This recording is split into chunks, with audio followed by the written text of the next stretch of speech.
Hello everyone. तो नए lecture में आज हम लोग रेजिस्टेंस से शुरुआत करने जा रहे हैं। एक छोटी सी बात आप लोगों के लिए कि मैं देख रहा हूं कि बहुत सारे लोग वीडियोस देख रहे हैं, लेकिन वो अभी तक चैनल पर सब्सक्राइब्ड नहीं है। मतलब उन लोगों ने अभी तक चैनल को सब्सक्राइब नहीं किया है। तो मतलब देखिए, आपके सब्सक्राइब करने से मुझे कोई पैसा तो मिलने वाला नहीं है और आपके अकाउंट से भी नहीं कटने वाला। तो सब्सक्राइब करने से क्या होता है ना कि मुझे थोड़ी सी अच्छा लगता है कि हाँ, मेरे साथ इतने सारे लोग जुड़े हुए हैं। ठीक है ना? तो मैं ये हर बार कहता नहीं हूँ कि हाँ सब्सक्राइब, लाइक, शेयर। ये तो देखिए आपके ऊपर है। अगर आपको लेक्चर अच्छा लग रहा है, आपको लग रहा है कि हाँ बेहतरीन चीज़ें यहाँ से मिल रही हैं, तो आप बिल्कुल लाइक कीजिए, सब्सक्राइब कीजिए।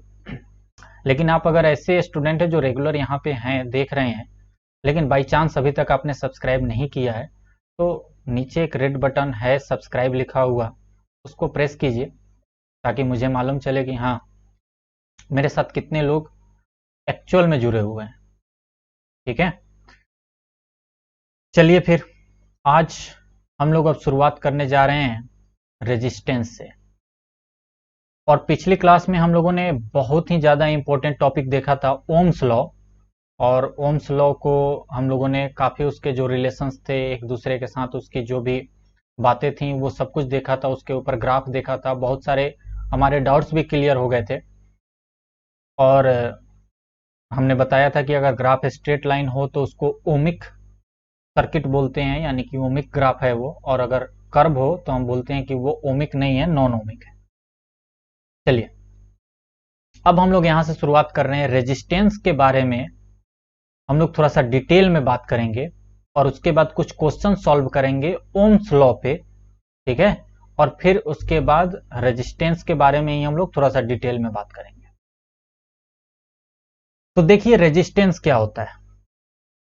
तो रेजिस्टेंस के लिए मैंने आपको पहले एक बात बता रखी है। क्या? अर्लियर, इसलिए मैंने लिखा है कि अर्लियर, पहले हम लोगों ने एक बात पढ़ रखी है। इसको लिखने की जरूरत नहीं है, पहले भी हम लोगों ने बात लिखी है कि it is a property of a conductor. ये एक कंडक्टर की प्रॉपर्टी होती है, ड्यू टू विच, जिसके कारण से ये इलेक्ट्रिक करंट के फ्लो को अपोज करती है। मतलब कि ये रुकावट डालती है करंट के फ्लो होने में। It means it opposes the flow of current. ये है रेजिस्टेंस की बात। लेकिन जब हमने ओम्स लॉ पढ़ा तो ओम्स लॉ से हमें रेजिस्टेंस की एक दूसरी डेफिनेशन भी निकल के आ रही है। वो क्या निकल के आ रही है? देखिए, second definition from Ohm's law. Ohm's law क्या होता है? V equal to I R, यानी R equal to V upon I. R equal to V upon I, ये निकल के आ रहा है ना। यानी जो रेजिस्टेंस है वो पोटेंशियल डिफरेंस और करंट का रेशियो है। यानी कि हम लोग कह सकते हैं the ratio of potential difference applied between the ends of a conductor and the current flowing through it is a constant quantity which is called as resistance. मान लीजिए हमारे पास एक ऐसा करंट है, सॉरी ऐसा करंट है नहीं, ऐसा कंडक्टर है जिसकी अंदर कितना रेजिस्टेंस है हमें नहीं मालूम। हमें नहीं मालूम है उसके अंदर रेजिस्टेंस कितना है। तो हम क्या करेंगे कि उसको वोल्टेज देंगे। तो जब वोल्टेज देंगे तो हमें करंट मिलेगा। हम जब भी वोल्टेज देंगे हमें करंट मिलेगा। हम फिर से वोल्टेज थोड़ा सा बढ़ा कर देंगे तो करंट हमें थोड़ा सा बढ़ के मिलेगा। वोल्टेज हम घटा कर देंगे तो करंट थोड़ा सा हमें कम मिलेगा। मतलब हम जब जब भी वोल्टेज देंगे तब तब हमें क्या होगा? हमें करंट मिलेगा। तो इन दोनों का जब हम रेशियो लेंगे ना तो हम देखेंगे कि हमेशा एक कांस्टेंट वैल्यू आ रही है, और वही कांस्टेंट वैल्यू रेजिस्टिविटी होती है। एक सेकंड जरा वेट कीजिएगा।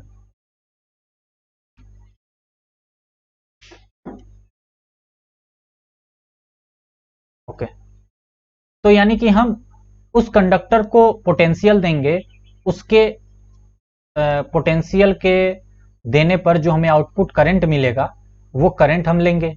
फिर हम पोटेंशियल को कभी बढ़ाएंगे घटाएंगे, और इनका जब हम रेशियो लेंगे ना तो वो हमेशा कांस्टेंट आएगा, और वो कांस्टेंट वैल्यू जो है वो उस कंडक्टर की रेजिस्टेंस कहलाएगी। वैसे तो रेजिस्टेंस हम लोग पहले से ही मालूम होता है और हर एक कंडक्टर का पहले से मालूम होता है, लेकिन अगर नहीं मालूम है तो हम कैसे निकालें, ये भी एक तरीका है। वोल्टेज निकाला, उसके वोल्टेज जैसे ही हमने दिया उसके रिलेटेड हमारा करंट आया, और उन दोनों का रेशियो जो है वो हमें रेजिस्टेंस देगा। तो यानी कि रेजिस्टेंस की एक डेफिनेशन ये भी हो सकती है कि रेजिस्टेंस क्या है, पोटेंशियल डिफरेंस और करंट का रेशियो है। क्या बात क्लियर हो गई? चलिए, ये सारी बातें लिख लीजिए आप लोग, ये सारी बातें लिख लीजिए, ठीक है ना। पहले ये तो बातें लिखी ही चुकी हैं ऊपर वाली, नीचे वाली बात आप लोग वीडियो रोक के लिख लीजिए, फिर उसके बाद आगे बढ़िए। अब हम लोग बात करते हैं कि रेजिस्टेंस की यूनिट क्या होती है। तो अभी हम लोगों ने देखा कि V equal to I R से R की वैल्यू जो आई वो V अपॉन आई आई। R की वैल्यू क्या आ गई, V अपॉन आई। तो यानी कि V जो होता है ये वोल्टेज होता है, और I जो होता है वो करंट होता है। यही तो होता है भैया, वोल्टेज होता है और I करंट होता है। यानी कि अगर हम यहां से डायरेक्ट यूनिट निकाले तो R की यूनिट ऊपर आ जाएगी वोल्ट, में रेजिस्टेंस की यूनिट वोल्ट पर एम्पियर। तो यानी कि रेजिस्टेंस की यूनिट जो आ गई वो आ गई वोल्ट पर एम्पियर।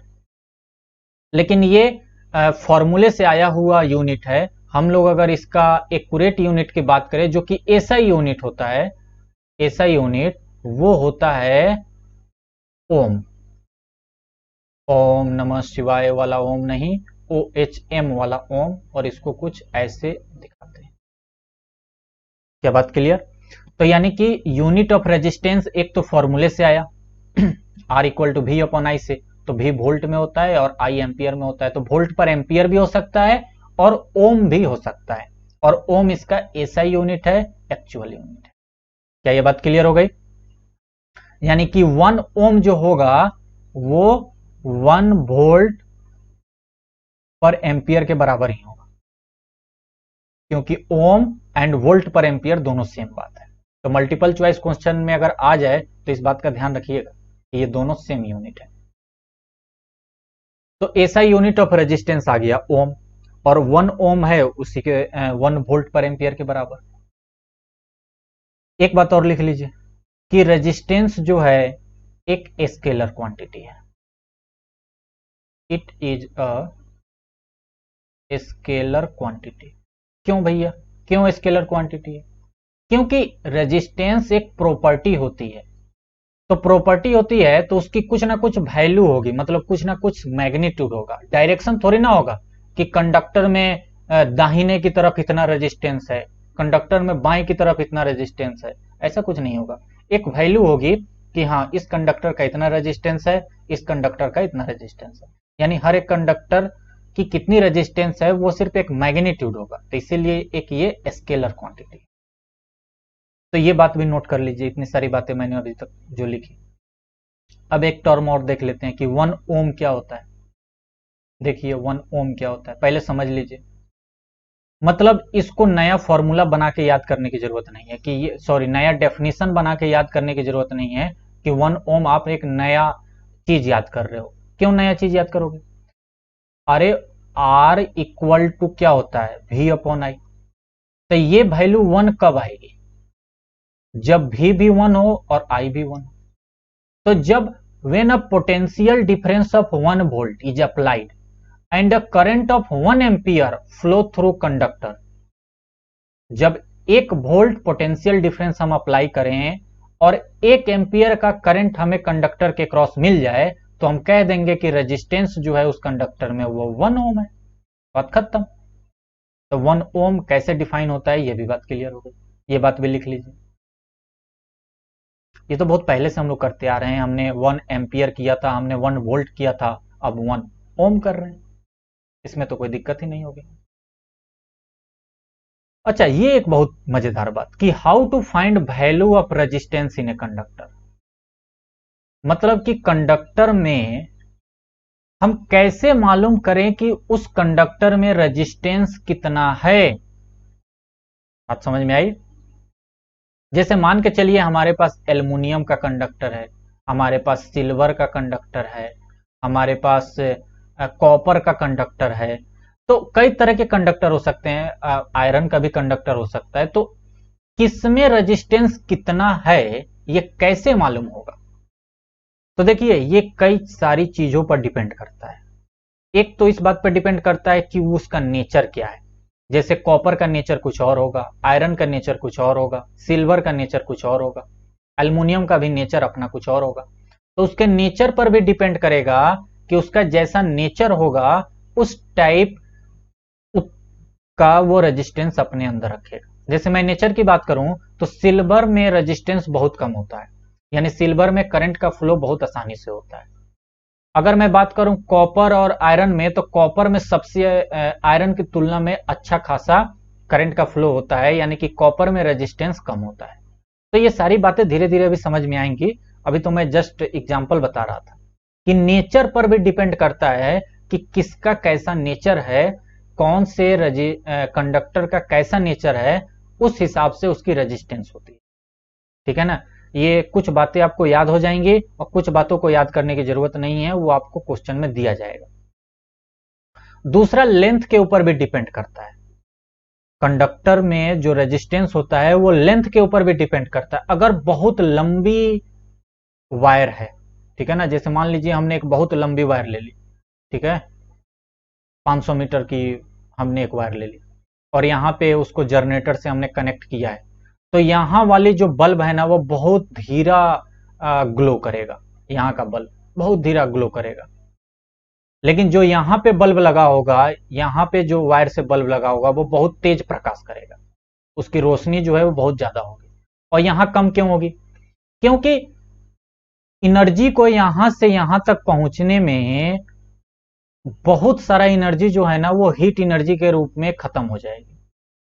एनर्जी बहुत कम पहुंच पाएगी। ऐसा नहीं है कि जितना एनर्जी यहां तुम दोगे उतना का उतना एनर्जी यहां पहुंच जाए, ऐसा नहीं होता है।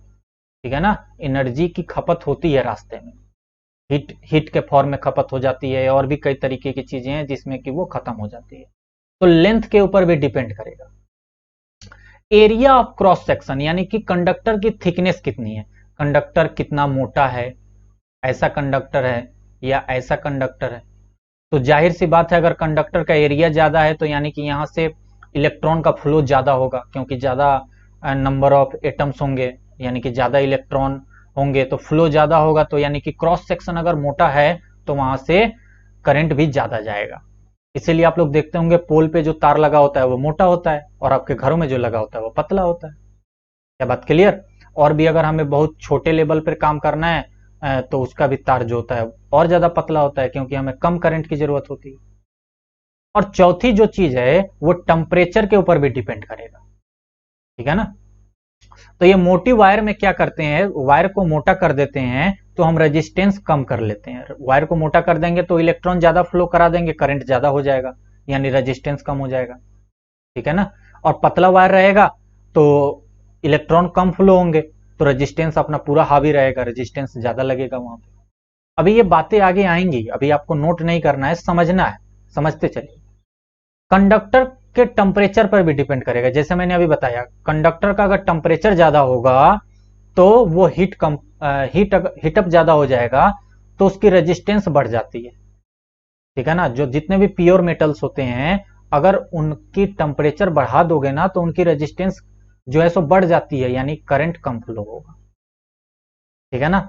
और जितने भी थर्ड क्लास के वायर आते हैं ना वो बहुत जल्दी गर्म हो जाते हैं और उसमें हीट ऑफ फ्लो, सॉरी, जो करंट का फ्लो है वो कम हो जाता है।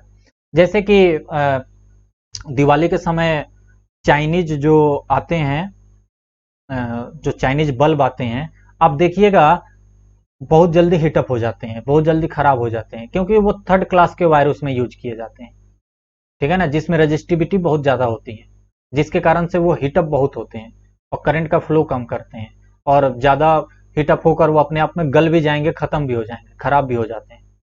तो ऐसा भी हो जाता है। तो ये सारी बातें हैं जिसके आधार पर हम लोग ये निकालेंगे कि उस कंडक्टर में रेजिस्टेंस कितना होगा। तो ये बातें अभी आगे आएंगी, अभी फिलहाल इस पर अपना दिमाग मत लगाइएगा, अभी मैं आगे समझाऊंगा। अच्छा, एक एनसीईआरटी में ये लिखा था इसलिए मैंने लिख दिया। नाइक्रोम जो होता है ना, नाइक्रोम को हम लोग रेजिस्टेंस वायर की तरीके यूज करते हैं इलेक्ट्रिक आयरन में। जैसे कि nichrome wire is used in electric iron for heating purpose.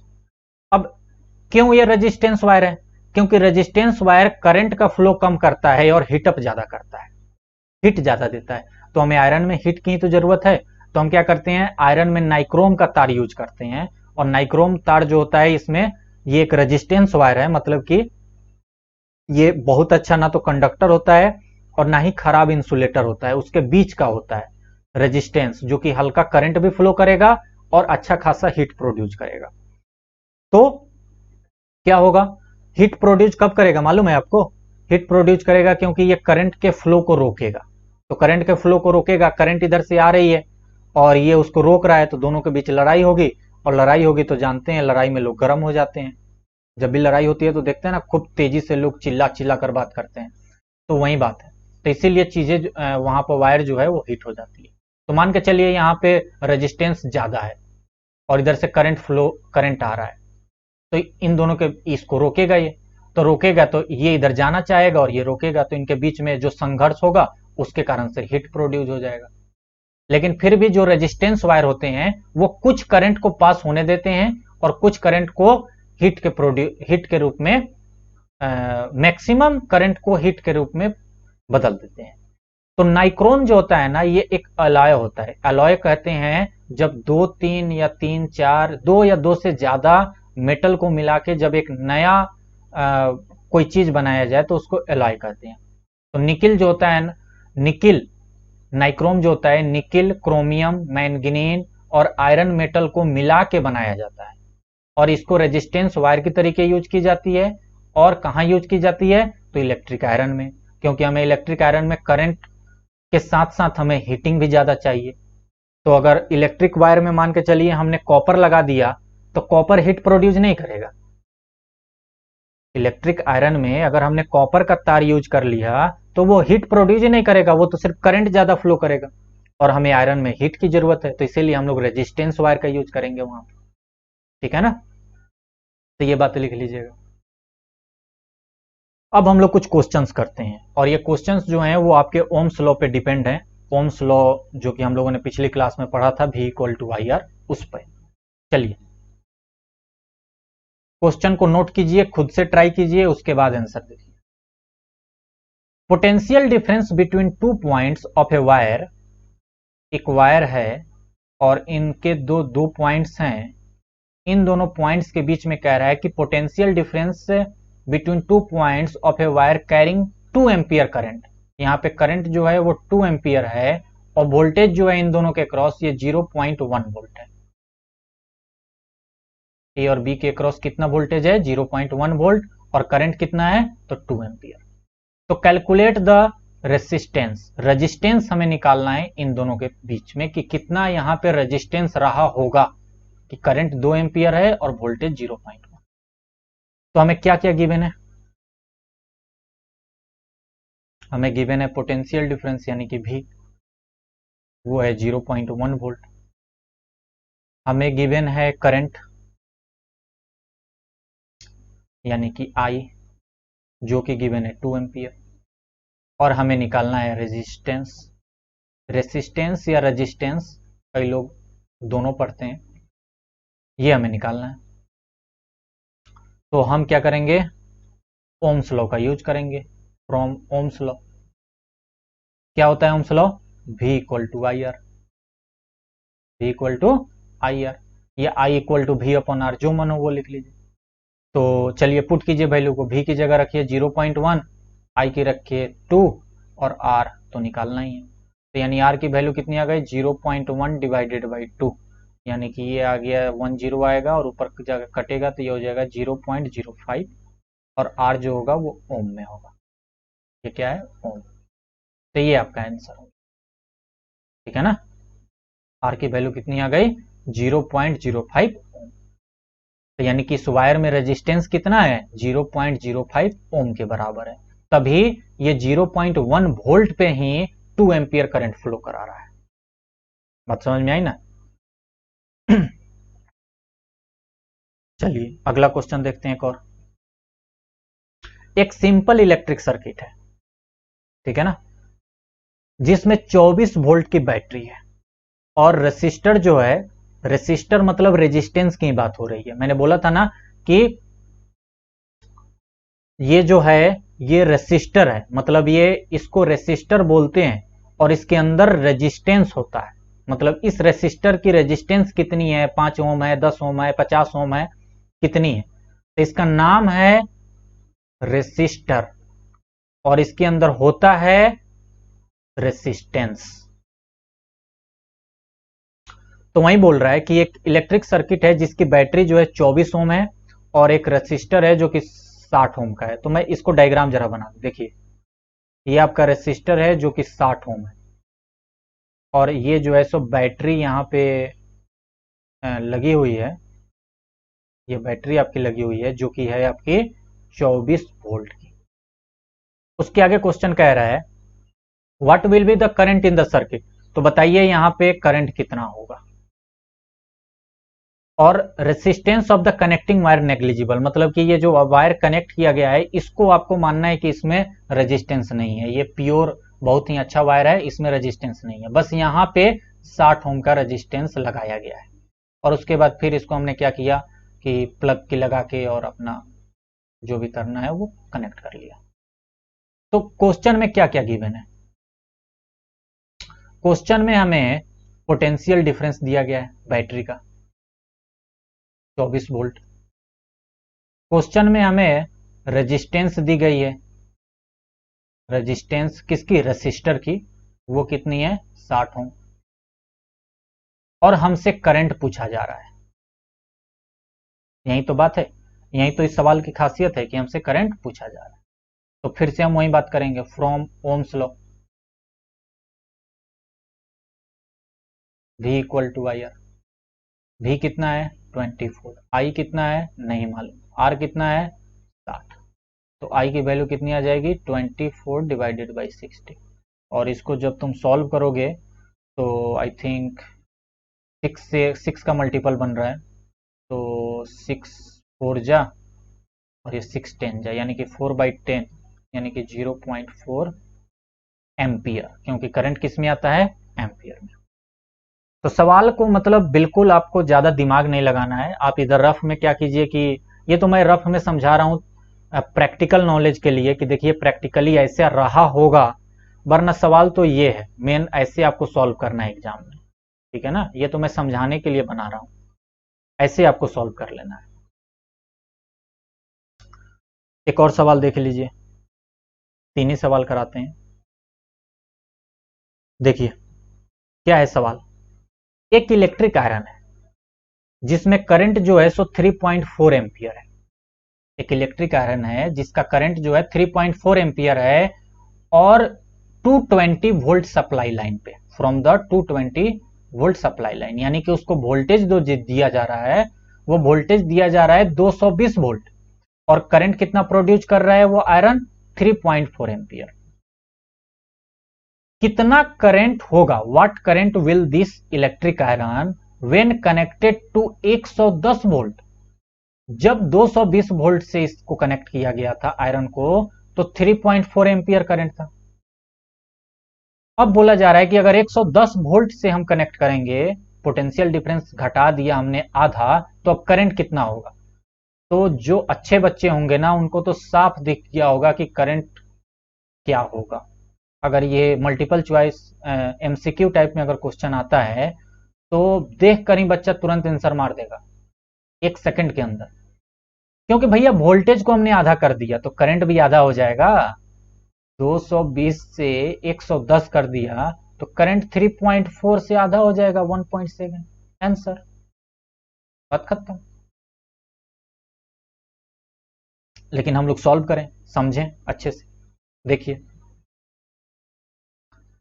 अच्छा इलेक्ट्रिक आयरन सेम है, मतलब जो इलेक्ट्रिक आयरन हम लोगों ने पहले यूज किया था वही इलेक्ट्रिक आयरन अभी भी यूज कर रहे हैं, यानी कि हम लोग जो कंडक्टर पहले यूज कर रहे थे वही कंडक्टर अभी यूज कर रहे हैं, यानी कि कंडक्टर की तो रेजिस्टेंस एक जैसी होती है, उसकी प्रॉपर्टी ही होती है जो बदलती नहीं है।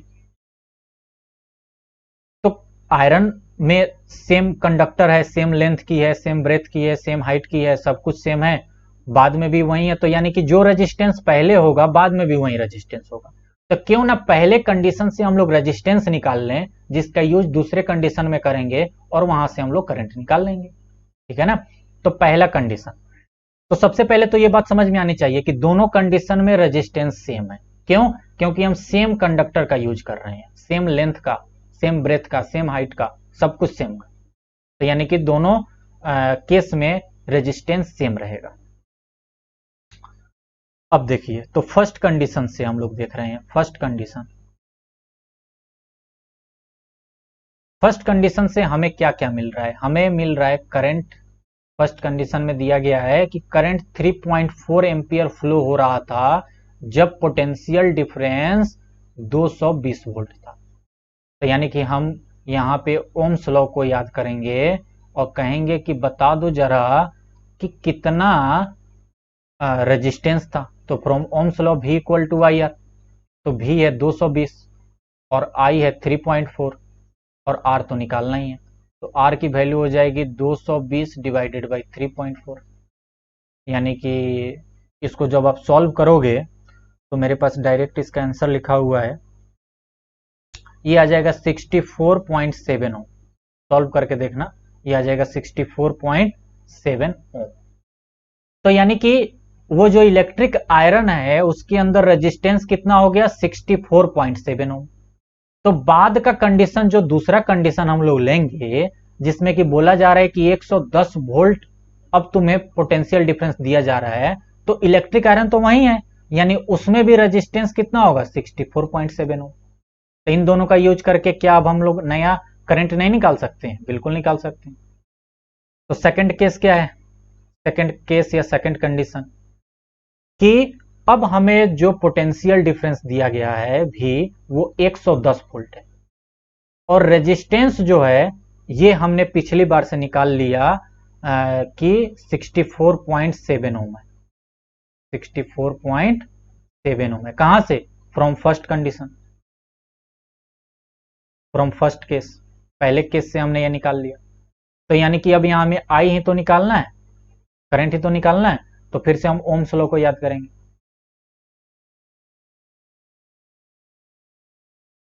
ओम्स लॉ को याद करेंगे और V equal to I R लगाएंगे। राइटिंग पता नहीं क्यों अच्छी नहीं हो रही है। V equal to I R, तो V हो गया आपका 110 और I हो गया जो कि हमें निकालना है और R 64.7, तो यानी कि I हो जाएगा 110 डिवाइडेड बाई 64.7। इसको जब आप सॉल्व करोगे 110 डिवाइडेड बाई 64.7 तो वहीं आपका 1.7 आ जाएगा एम्पियर आंसर। तो ऐसे आपको सॉल्व करना है। इस सवाल की खास बात यही थी कि पहले कंडीशन से आपको रेजिस्टेंस लेना है और उसका यूज दूसरे कंडीशन में करना है। क्या बात क्लियर है? तो 3 सवाल से थोड़ा सा कॉन्फिडेंस आया होगा ओम्स लॉ पे, और भी सवाल हम लोग बाद में करेंगे। ठीक है। अच्छा, कुछ बातें मैं बता दूं, कुछ बातें जो हैं सो थ्योरी की हैं, तो मैंने उसको पहले से ही टाइप करके रखा है, मैं बस जस्ट समझा देता हूं, आप लोग वीडियो रोक रोक के लिख लीजिएगा अगर आपको ना मालूम हो तो। देखिए,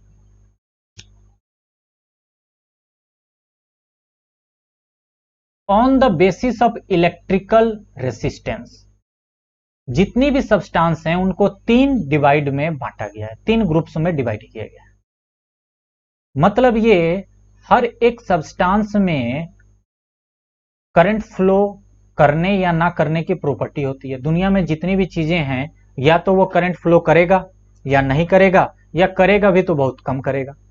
दुनिया में जितनी भी चीजें हैं, तो इसी बिहेव पर, अच्छा, तो करंट फ्लो करेगा, ज्यादा करेगा कि कम करेगा कि मतलब कि थोड़ा थोड़ा करेगा, ये किस चीज पर डिपेंड कर रहा है? कि उस मटेरियल की, उस सब्सटेंस की रेजिस्टेंस कितनी है, मतलब वो कितना बाधा डाल सकता है करंट के फ्लो में। तो हम लोगों ने पहले पढ़े थे कंडक्टर, इंसुलेटर। तो यानी कि जो कंडक्टर होगा, जो कंडक्टर होगा वो उसमें रेजिस्टेंस कम होगा, तभी तो वो करंट को आसानी से फ्लो होने देता है।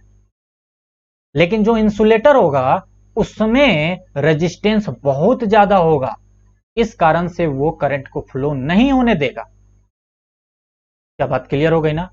तो इसी रेजिस्टेंस के आधार पर कि कौन से मटेरियल कौन से सब्सटेंस में कितना रेजिस्टेंस है, हम लोग 3 डिवाइडेड में बांट सकते हैं।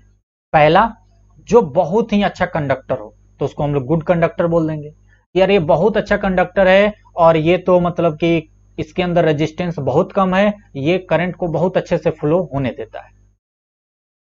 दूसरा हम लोग कह सकते हैं कि एक ऐसा भी टाइप का मटेरियल हो सकता है जो कि मतलब कि थोड़ा थोड़ा करंट फ्लो होने दे, ज्यादा ना होने दे, थोड़ा थोड़ा होने दे, और बाकी को क्या करे कि रोक ले, बाकी करंट को क्या करे रोक ले, थोड़ा थोड़ा करंट क्या हो फ्लो हो। तो ऐसे मटेरियल को हम लोग रेसिस्टर्स कहेंगे। क्या कहेंगे? रेसिस्टर्स। और ऐसा मटेरियल जो कि बिल्कुल ही करंट को फ्लो ना होने दे, मतलब उसमें रेजिस्टेंस की मात्रा बहुत ज्यादा हो, उसमें रेजिस्टेंस बहुत ज्यादा हो, तो वो बिल्कुल ही करंट को फ्लो नहीं होने देगा और उसको हम लोग इंसुलेटर कहेंगे।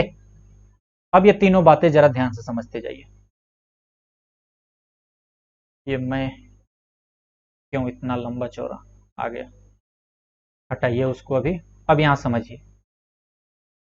On the basis of electric resistance, all substances divided into 3 groups. पहला ग्रुप है आपका गुड कंडक्टर। तो ऐसे सब्सटेंस विच है वेरी लो इलेक्ट्रिकल रेजिस्टेंस, मतलब उनमें इलेक्ट्रिकल रेजिस्टेंस बहुत कम होगा, वही गुड कंडक्टर होंगे। जैसे कि सिल्वर है, कॉपर है, एल्युमिनियम है, इन सब में रेजिस्टेंस बहुत कम होती है, यानी कि करंट का फ्लो बहुत अच्छा होता है। दूसरा, ऐसे सब्सटेंस होंगे जिनमें की हाई इलेक्ट्रिकल रेजिस्टेंस होगा कंपैरेटिवली, मतलब बहुत ज्यादा हाई नहीं, लेकिन as compare to good conductor, as compare to good conductor थोड़ा सा ज्यादा इसमें रेजिस्टेंस होगा, और इसको हम लोग रेसिस्टर्स बोलेंगे। क्या बोलेंगे? रेसिस्टर्स। जैसे कि नाइक्रोम का भी हम लोगों ने पीछे एग्जांपल देखा, एलॉय नाइक्रोम है, एक एलॉय है, तो नाइक्रोम का हम लोगों ने एग्जांपल देखा जो कि करंट को भी फ्लो करता है लेकिन कम, क्योंकि इसमें रेजिस्टेंस ज्यादा होता है। वैसे ही एक और एलॉय होता है मैंगनीन, ये भी नाइक्रोम की तरह बिहेव करता है। एक और एलॉय होता है जैसे कॉन्स्टेंटेन, जिसको कि यूरेका भी बोलते हैं, ये भी एलॉय होता है और ये भी नाइक्रोम की तरीके यूज होता है इसका, और ये भी करंट को, सारी करंट को फ्लो नहीं होने देता बल्कि कुछ करंट को फ्लो होने देता है, यानी कि ये भी बाधा अच्छा खासा डालता है। तो ये जो जितने भी रेसिस्टर्स होते हैं ना, इनका यूज हम लोग वहां पे करते हैं, ऐसे इलेक्ट्रिकल डिवाइसेस में करते हैं जहां पे हमें हाई रेजिस्टेंस की जरूरत है, मतलब कि हमें हाई रेजिस्टेंस चाहिए। जैसे इलेक्ट्रिकल आयरन में, इलेक्ट्रिकल आयरन में हमें रेजिस्टेंस ज्यादा चाहिए, तभी तो करंट को हम ज्यादा रोकेंगे और हीट ज्यादा प्रोड्यूस करेंगे। बात समझ में आई ना? तो रजिस्टर का भी यूज है, ऐसा नहीं है कि रजिस्टर जो है सो खराब चीज है, रजिस्टर का भी बहुत अच्छा खासा यूज होता है।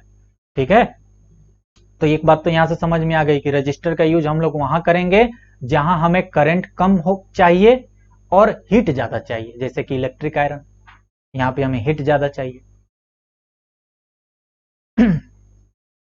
ठीक है। और तीसरा कंडीशन है आपका इंसुलेटर्स, और इंसुलेटर्स ऐसे सब्सटेंस होते हैं which have infinitely high electrical resistance, उनमें बहुत ज्यादा इलेक्ट्रिकल रेजिस्टेंस होता है। ठीक है ना? और ये बिल्कुल भी करंट को फ्लो नहीं होने देंगे, जैसे कि रबर है, प्लास्टिक है, कागज का टुकड़ा है, मिट्टी है, जो भी आप एग्जाम्पल ले लो, इंसुलेटर के एग्जाम्पल तो आप जानते हैं। तो यहां तक बातें अभी क्लियर हो चुकी होंगी, और आई थिंक मुझे लगता है कि रेजिस्टेंस के बारे में काफी अच्छा खासा आपको नॉलेज मिल गया होगा। ओम्स लॉ से आपको वोल्टेज करंट के बारे में भी बहुत अच्छी खासी नॉलेज हो गई होगी। और आगे अब हम लोग बात करेंगे कौन कौन से ऐसे फैक्टर्स हैं जो कि रेजिस्टेंस को अफेक्ट करते हैं। ठीक है ना? जो मैंने बताया था ना, length, temperature, cross section area, उसके बाद नेचर, इसके बारे में हम लोग डिटेल में बात करेंगे, और वहां से R equal to rho L upon A का फॉर्मूला निकालेंगे और इसके ऊपर भी 2-4 सवाल करेंगे। तो नेक्स्ट लेक्चर के लिए वेट कीजिए। तब तक के लिए आप लोग ये सारी लेक्चर देखिए, जो भी आपको क्वेश्चन मिले उस क्वेश्चन को सॉल्व कीजिए, और क्वेश्चन को सॉल्व करने के साथ साथ ये भी दिमाग में रखिए कि आप लोगों को ये भी काम करना है कि बुक्स भी पढ़ते रहना है, ठीक है ना। बुक्स भी पढ़िएगा तो आप लोगों को कई सारे टर्म्स अच्छे अच्छे मालूम चलेंगे। तो बुक्स को भी, जो भी आप एनसीईआरटी तो पढ़िए ही, साथ में कोई और रेफरेंस बुक रखिए और उसको भी थोड़ा बहुत पढ़ते रहिए, ठीक है ना। तो एंजॉय कीजिए, मौज मस्ती कीजिए, और साथ ही साथ पढ़ाई भी करते रहिए। और हम लोग मिलते हैं नेक्स्ट लेक्चर में। तब तक के लिए बाय, जय हिंद।